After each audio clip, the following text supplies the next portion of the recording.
कहानी की शुरुआत में हम 9 ड्रैगनों को देखते हैं जो एक भव्य रथ को एक रहस्यमय द्वीप की ओर खींच रहे हैं। ये द्वीप बादलों के ऊपर आसमान में तैरता है और ऐसा माना जाता है कि वहाँ एक शक्तिशाली हथियार छिपा हुआ है। कहा जाता है कि अगर किसी ने इसे पा लिया तो वह व्यक्ति भगवान जैसा बन जाएगा, जिसके पास आकाश और धरती को चीरने की शक्ति होगी। हर 10 लाख साल में केवल एक बार ऐसा इंसान जन्म लेता है जो इतना ताकतवर हो सके। इसी दौरान लू शेंग नाम की एक कुशल तलवारबाज को उसके सम्राट ने आदेश दिया कि वह द्वीप पर जाने के लिए सबसे शक्तिशाली योद्धाओं को चुने। इसके लिए लू शेंग ने एक चुनौती रखी।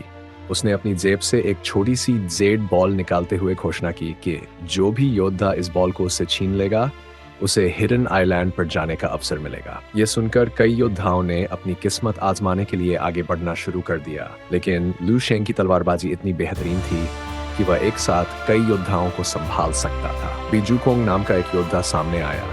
वह बहुत फुर्तीला था और उसने निश्चय कर लिया कि वह किसी भी कीमत पर इस जेड बॉल को हासिल करेगा। पर जैसे ही वह बॉल को पकड़ने वाला था, जेड बॉल अचानक उड़कर पास के गांव की ओर चली गई। ये देखते ही सारे योद्धा उसका पीछा करने लगे। जू कोंग तेजी से उस जेड बॉल की ओर बढ़ रहा था, लेकिन ठीक उसी समय एक और योद्धा ने उस पर हमला कर दिया। तभी उसकी नजर एक बैलगाड़ी पर पड़ी जो एक मासूम बच्चे को कुचलने ही वाली थी। जू कोंग ने बिना सोचे समझे उस बच्चे को बचाने के लिए छलांग लगा दी। कुछ योद्धाओं को लगा कि जू कोंग ने जेड बॉल की बजाय बच्चे को बचाकर मूर्खता की, लेकिन असल में उसने बच्चे की मदद करने से पहले ही जेड बॉल को पकड़ लिया था। तभी यूकी नाम का एक और योद्धा इस मुकाबले में कूद पड़ा। असल में यूकी के पास एक जादुई अंगूठी और कंगन थे, जिनसे वह आसपास की चीजों को नियंत्रित कर सकता था। उसने अपनी शक्तियों का इस्तेमाल करते हुए पीछे से जू कोंग पर हमला किया, और जब कोंग अपना बचाव नहीं कर पाया तो यूकी ने उससे जेड बॉल छीन ली। लू शेंग वास्तव में सम्राट का छोटा बेटा था। उसके बड़े भाई का नाम लुओ था और दोनों ही हमेशा सबसे ताकतवर बनने की होड़ में रहते थे। वे दोनों भाई छुपे हुए द्वीप पर जाने की तैयारी कर रहे थे, लेकिन उनके पिता सम्राट लू ने ड्रैगन स्वॉर्ड लुओ को दे दी क्योंकि उनकी नजर में वह इसके ज्यादा काबिल था। उधर जब जू कोंग बेहोश पड़ा था तो उसे अपना अतीत याद आने लगा। वह एक अनाथ था जिसे एक प्रसिद्ध लोहार ने अन्य अनाथ बच्चों के साथ पाला था। लोहार ने जू कोंग में काबिलियत देखी और उसे शहर में मार्शल आर्ट्स सीखने भेजा। ये आसान नहीं था क्योंकि मास्टर और बाकी अनाथ बच्चों को कोंग की शिक्षा के बदले 80 लाख तलवारें बनानी पड़ी। फिलहाल जू कोंग घायल पड़ा था, लेकिन अब उसके भाई बहन उसकी सहायता के लिए आ गए थे। उन्होंने ठान लिया था कि चाहे जो हो जाए, वे जू कोंग को हिडन आइलैंड पर पहुंचाएंगे। दूसरी ओर अलग अलग जगहों से आए योद्धा एक पोर्टल पर जमा हो रहे थे जो उन्हें उस रहस्यमयी द्वीप तक ले जाएगा।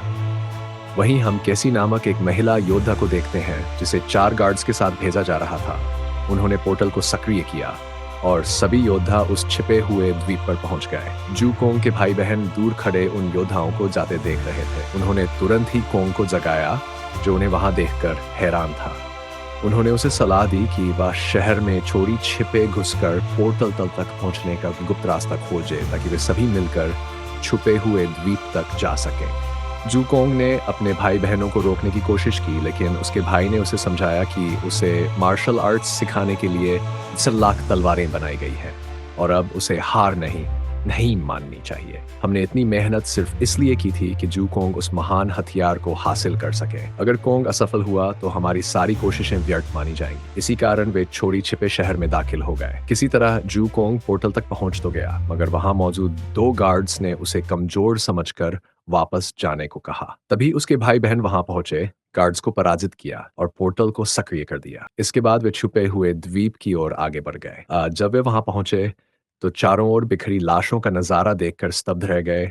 उन्हें यह भी पता चला कि उनसे पहले पहुंचे योद्धा उस महान हथियार को पाने की होड़ में आपस में लड़कर मारे गए थे और लुओ ने सभी योद्धाओं को खत्म कर दिया था ताकि वह हथियार उसके नियंत्रण में आ सके। लुओ ने जू कोंग और बाकी लोगों को वहां से भाग जाने की धमकी दी, लेकिन जैसे ही वे मुड़े, लुओ ने अचानक अपनी ड्रैगन स्वॉर्ड से पीछे से वार कर दिया, जिससे जू कोंग घायल हो गया। लुओ का दूसरा हमला होते होते कोंग का एक भाई आगे आकर उसकी जान बचाते हुए खुद मारा गया। इस हंगामे के बीच कोंग की बहन ने उसे उनके गुरु का हरा चाकू देते हुए वहां से भागने का इशारा किया। जैसे ही जू कोंग जाने वाला था, लुओ ने फिर अपनी तलवार से हमला किया। उसी समय अचानक लश उनकी मदद के लिए वहां आ गया। उसने जूकोंग और बाकी लोगों को वहां से भागने का मौका दिया और खुद लुओ के साथ लड़ाई में उलझ गया। लश भी महान हथियार को हासिल करने की चाहत रखता था और उसने पूरी ताकत से अपने भाई से मुकाबला करना शुरू कर दिया। दोनों के बीच घमासान लड़ाई हुई, लेकिन आखिरकार लश ने जीत हासिल की और लियो से ड्रैगन स्वॉर्ड छीन ली। उधर गुफा में जूकोंग अपने भाई की मौत से बहुत दुखी था और उसे लग रहा था कि उनकी सारी कोशिशें बेकार हो गई क्योंकि वे उस महान हथियार को हासिल नहीं कर पाएंगे। लेकिन उस वक्त उसने अपने गुरु का हरा चाकू पकड़ा हुआ था और तभी अचानक उसे भविष्य की एक झलक दिखाई दी जिसमें उसने धरती को विनाश की कगार पर देखा।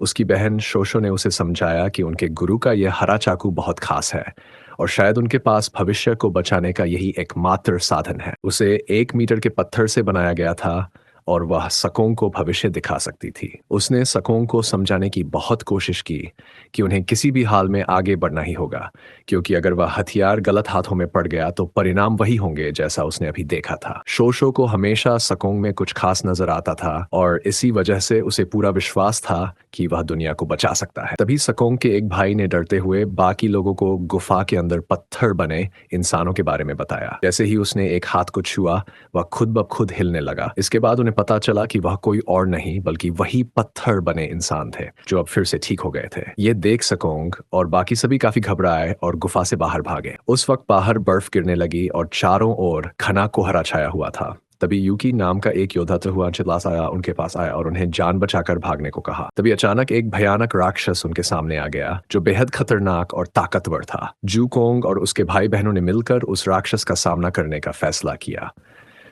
सकोंग उस राक्षस पर चढ़ गया और अपने भाइयों को दूर हटने को कहा। उस राक्षस ने एक अजीब सी रोशनी छोड़ी और सकोंग के भाई बहनों में से एक उस चपेट में आ गया। अचानक वह पत्थर की तरह जम गया, बिल्कुल वैसे ही जैसे उन्होंने गुफा में जमे हुए इंसानों को देखा था। उस राक्षस ने उसकी पूरी ऊर्जा को चूस लिया। तभी शोशो ने वही हरा चाकू निकाला। ना जाने क्यों वह राक्षस उस चाकू से डरने लगा और फिर उसने शोशो को उठाकर दूर फेंक दिया। इसी बीच वह चाकू किनारे पर गिर गया। सकोंग ने वह हरा चाकू लेकर राक्षस के पीछे जाने की कोशिश की, लेकिन राक्षस ने उसे भी फेंक दिया। हर किसी ने उस राक्षस को मारने की कोशिश की, लेकिन वह बहुत ज्यादा ताकतवर था। जब सकोंग ने अपने भाइयों को मरते हुए देखा तो उसे बहुत ज्यादा गुस्सा आ गया और उसने अपनी पूरी जान लगाकर उस राक्षस पर हमला कर दिया और आखिरकार उसे मारने में कामयाब हो गया। इसके बाद उस राक्षस की पूरी ताकत सकोंग के शरीर में आ गई। अब सिर्फ सकोंग, शोशो और उसके भाइयों में से सिर्फ एक ही बचा था। इस बीच यूकी काफी ज्यादा डर गया था और धरती पर वापस जाना चाहता था, लेकिन पोर्टल उन्हें वापस जाने नहीं दे रहा था। इस पर शोशो कहने लगी कि अगर उन्हें धरती पर वापस जाना है तो उन्हें वह खास हथियार हासिल करना ही होगा। तभी उन्हें कुछ अजीब सी आवाजें सुनाई दी जो पास से ही आ रही थी। असल में ये केसी के साथ आए वो 4 योद्धा थे जिनके पास अदृश्य होने की ताकत थी और उन्हीं चारों ने सकोंग और उसके साथियों को पकड़ लिया। इसके बाद केसी उनके सामने आई। सकोंग ने उसे समझाने की कोशिश की कि वह अकेले उस हथियार को नहीं पा सकेगी और अभी के लिए उन्हें साथ मिलकर काम करना चाहिए। उसकी ये बात सुनकर केसी ने अपने गार्ड्स को सकोंग और बाकी लोगों को मारने से रोक दिया। तभी अचानक पहले की तरह ही और अजीबोगरीब जानवर आ गए और सभी लोग अपनी जान बचाकर भागने लगे। भले ही उनके पास इनविजिबल होने की ताकत थी, लेकिन फिर भी उन जानवरों ने कैसी के 2 गार्ड्स को मार गिराया। तभी कैसी ने एक दरवाजा खोला, लेकिन उसके आगे कोई रास्ता नहीं था। सिर्फ एक गोल पत्थर का प्लेटफार्म था जो खाई के ऊपर लटका हुआ था। उसी समय उन जानवरों में से एक ने अपना सीना खोलकर उन पर हमला किया, लेकिन तभी कैसी के गार्ड ने सबको बचाने के लिए एक शील्ड बनाई, लेकिन फिर भी इस हमले की ताकत से वे सभी उस गोल पत्थर पर जा गिरे। अचानक वहां पत्थर टूटने लगा, लेकिन सकोंग अपने भाई बहनों को खोने के लिए तैयार नहीं था। इसलिए शोशो का हाथ पकड़ा और बाकी सबको भी अपनी ताकत से लपेट लिया और फिर उन्हें ठेलीप करके एक सुरक्षित जगह पर पहुंचा दिया। सकोंग की वजह से ही सबकी जान बची थी, इसीलिए केसी उसके साथ काम करने के लिए तैयार हो गई। लेकिन उसने साफ सीधे तौर पर कह दिया कि जैसे ही वह हथियार मुझे दिखा तो मैं उसे अपने लिए हासिल करने की कोशिश करूंगी। इसके बाद वो लोग एक कमरे में गए जहां उन्हें अजीब सी लाशें मिली जिन्होंने मास्क पहने हुए थे। किसी को लगा कि हो सकता है इनमें से एक मास्क ही वह खास हथियार हो, पर जैसे ही वह आगे बढ़ी तो कमरे का माहौल बदल गया। सकोंग ने केसी को समझाने की कोशिश भी की कि ये कुछ ज्यादा ही आसान लग रहा है। इतनी आसानी से उस हथियार तक कैसे पहुंचा जा सकता है। उस हथियार तक पहुंचना इतना आसान नहीं होना चाहिए। तभी अचानक खुद केसी के गार्ड ने ही उस पर हमला कर दिया ताकि वह उस हथियार को अपने लिए पा सके। पर जैसे ही गार्ड ने उस मास्क को हाथ लगाया, तभी उस कमरे का दरवाजा बंद हो गया और वहीं उस मास्क ने गार्ड को जलाना शुरू कर दिया और तब तक जलाता रहा जब तक सिर्फ राख नहीं रह गई। अचानक छत भी नीचे आने लगी, जिसे देखकर सब घबरा गए। पर तभी सकोंग की नजर फर्श पर बने 5 अजीब से सर्कल्स पर पड़ी, जिन्हें देखते ही वह समझ गया कि अगर वो सभी एक एक गोले में जाकर खड़े हो जाएं तो दरवाजा खुल जाएगा, लेकिन अगर एक भी गोला खाली हुआ तो दरवाजा फिर से बंद हो जाएगा। फिर यूकी ने अपनी शक्तियों का इस्तेमाल करते हुए कमरे में मौजूद मूर्तियों को एक एक गोले में रख दिया और तभी उन्हें एहसास हुआ कि कमरे में सिर्फ 4 ही मूर्तियां थीं और दरवाजा खोलने के लिए उन्हें 5 की जरूरत होगी। यूकी बाकी सबके लिए अपनी कुर्बानी तक देने को तैयार था, लेकिन सकोंग ने ऐन वक्त पर अपनी ताकत से उसे बाहर खींचकर उसकी जान बचाई। सब शांत होने के बाद शोशो ने अपना हरा चाकू सकोंग को दे दिया, क्योंकि उसे लगा कि सकोंग ही उसका असली हकदार है। इसी बीच कैसी ने अपनी शक्तियों की मदद से अपने घाव ठीक किए। इसके बाद वह सभी लोग एक बहुत बड़े बंद दरवाजे के सामने खड़े थे, जिस पर 3 चमकते हुए निशान थे। कैसी ने बताया कि इस दरवाजे के पार ही उन्हें वह हथियार मिलेगा।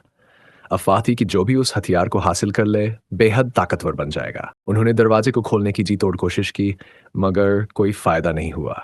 तभी लूशम भी वहां पहुंच गया, जिसने केसी के आखिरी बचे हुए गार्ड को भी मार दिया, जिसके बाद एक चमकता हुआ निशान बुझ गया।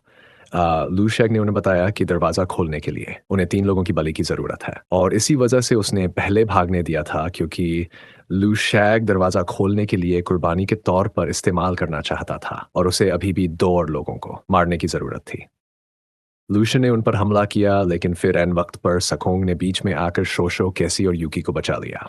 लेकिन दुख की बात यह थी कि लूशन ने उसके आखिरी बचे भाई को भी मार डाला और सकोंग की लाख कोशिशों के बावजूद भी वह अपने भाई को बचा न सका। दरवाजा खोलने के लिए उन्हें अब भी एक बलि की जरूरत थी, जिसके बाद सकोंग ने उस हरे चाकू की मदद से लू शंग का सामना किया। लेकिन लू शैग ने अपनी ड्रैगन तलवार निकालकर सकोंग पर कई वार किए, जिसके बाद आखिरकार सकोंग मारा गया। अचानक दरवाजा खुला, जिसके बाद शोशो तुरंत हरा चाकू पकड़े हुए अंदर दौड़ गई। इसी बीच बाहर यूकी ने लूशंग को रोकने की कोशिश की, लेकिन वह आसानी से बचता हुआ शोशो के पीछे अंदर चला गया। जैसे ही शो उस हथियार को नष्ट करने वाली थी, लूशन ने ड्रैगन तलवार से उस पर हमला करके उसे बाहर फेंक दिया और दरवाजा फिर से बंद हो गया। अंदर लूशन ने उस खास हथियार को लिया जो एक मास्क जैसा दिखता था। उसे पहनते ही अचानक मास्क ने लूशंग के चेहरे को पूरा ढक लिया और कोई अजीब सी चीज उसके शरीर पर कब्जा करने लगी। इसी दौरान बाहर कई राक्षस प्रकट हुए और दरवाजा फट गया। कमरे से जब लूशम बाहर निकला तो केसी उसे देखकर बेहद डर गई, क्योंकि उसे एहसास हो गया था कि वह लूशन नहीं बल्कि डीम किंग है। असल में डीम किंग ने उस महान हथियार के बारे में झूठी कहानी बनाकर योद्धाओं को वहां बुलाया था और उसका प्लान था उनकी शक्तियों को इस्तेमाल करके खुद को फिर से जिंदा करना। और अब जब डीम किंग वापस आ गया है तो उसे दुनिया तबाह करने से कोई नहीं रोक सकता। तभी अचानक धरती हिलने लगी और एक बहुत बड़ा भूकंप आया, क्योंकि अब डीम किंग अपनी शक्ति की मदद से इस हवा में तैर रहे आइलैंड को सीधा धरती पर गिराकर सबको खत्म करना चाहता है। लेकिन कैसी समझ गई कि डीम किंग की ताकत अभी पूरी तरह वापस नहीं आई है और इसीलिए उसने यूकी और शोशो को उसे बचाने के लिए कहा, क्योंकि अब वह अपनी आखिरी ताकत का इस्तेमाल करके शूकोंग को वापस जिंदा करने वाली थी। नीचे सम्राट लू और होली किंगडम के सभी योद्धाओं ने अपनी तलवार आसमान की ओर फेंक दी, जिसके बाद तलवारों ने मिलकर एक शील्ड बना दी। वहीं आइलैंड पर यूकी ने पत्थरों से एक शील्ड बनाई थी ताकि वह राक्षसों को दूर रख सके। वह अपनी बची हुई थोड़ी सी ताकत के साथ जूझ रहा था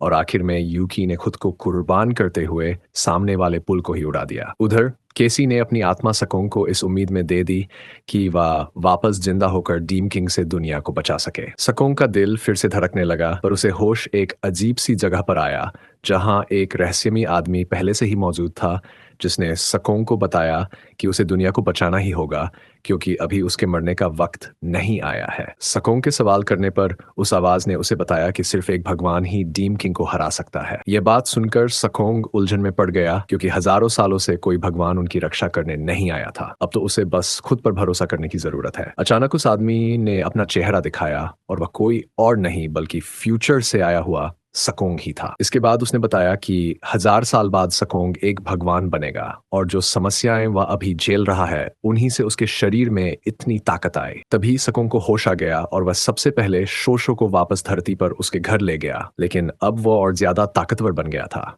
इसके बाद सकोंग फिर से हिडन आइलैंड पर उड़कर गया और उसने अपना हरा चाकू उठाकर वहां मौजूद सभी राक्षसों को मारना शुरू कर दिया। साथ ही उसने उन सब की शक्तियों को अपने अंदर खींच लिया। उधर डीम किंग ने सकोंग को अपने साथ मिल जाने को कहा लेकिन सकोंग ने इसके लिए साफ मना कर दिया। इसके बाद उन दोनों के बीच एक जबरदस्त लड़ाई शुरू हो गई जिसमें सकोंग का हरा चाकू तक टूट गया। वो दोनों लगातार लड़ते रहे और इसी बीच डीम किंग ने वादा किया कि सकोंग तो बस एक नॉर्मल सा इंसान है, वह 7 जन्म भी ले ले तो उसे हरा नहीं सकता। इसके बाद डीम किंग ने एक बहुत ही बड़ा हथियार निकाला जिसकी मदद से उसने सकोंग को मारकर हवा में उड़ा दिया। लेकिन हवा में उड़ते हुए सकोंग की ताकत और ज्यादा बढ़ गई और उसने अपनी ताकत का इस्तेमाल करते हुए डीम किंग को 1000 साल फ्यूचर में भेज दिया। फ्यूचर में भी डीम किंग धरती पर कब्जा करना चाहता था, लेकिन सकोंग जब एक भगवान बन चुका था, उसने डीम किंग को बड़े ही प्यार से चुटकी बजाते ही राख में बदल दिया। वीडियो पसंद आई तो लाइक कर देना, चैनल को सब्सक्राइब कर लेना। मिलते हैं अगली वीडियो।